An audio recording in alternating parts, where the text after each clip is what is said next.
The picture of the Taoist genie printed on the cover of this book is part of a painted temple scroll, recent but traditional, given to Mr. Brian Harland in Sichuan Province, 1946.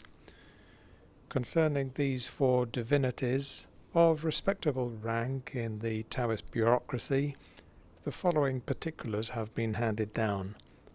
The title of the first of the four signifies Heavenly Prince, that of the other three, Mysterious Commander. At the top on the left is Liu Tianchun, Comptroller General of Crops and Weather. Before his deification, so it was said, he was a rain-making magician and weather forecaster named Liu Chun, born in the Qin dynasty about 340 CE.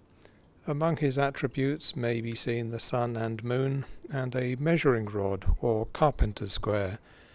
The two great luminaries imply the making of the calendar, so important for a primarily agricultural society, the efforts ever renewed to reconcile celestial periodicities.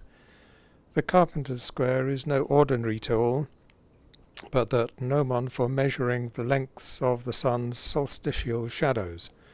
The Comptroller General also carries a bell, because in ancient and medieval times there was thought to be a close connection between calendrical calculations and the arithmetical acoustics of bells and pitch pipes. At the top on the right is Wen Shun Shai, intendant of the spiritual officials of the sacred mountain, Tai Shan.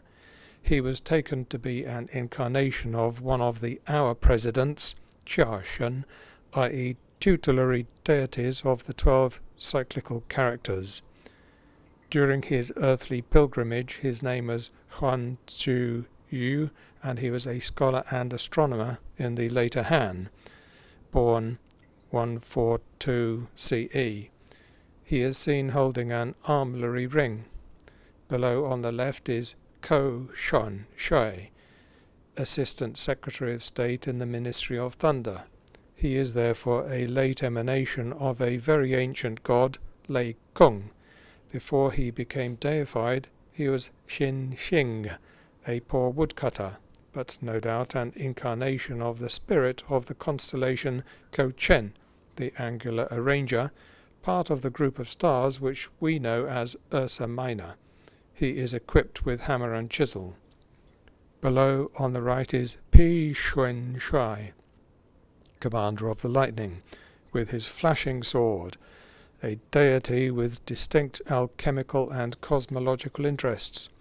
According to tradition, in his earthly life he was a countryman whose name was Tian Hua. Together with his colleague on his right, he controlled the spirits of the 5 directions. Such is the legendary folklore of common men canonized by popular acclamation.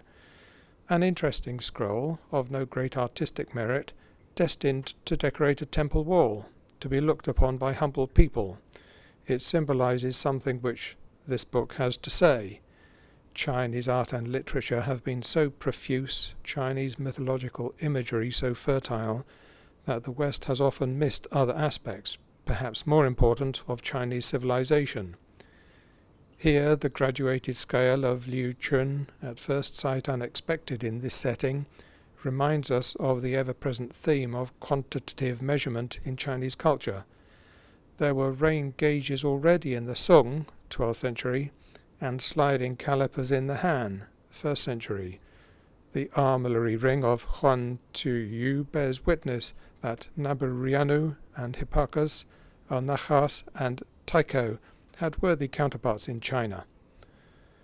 The tools of Xin Xing symbolize that great empirical tradition which informed the work of Chinese artisans and technicians all through the ages.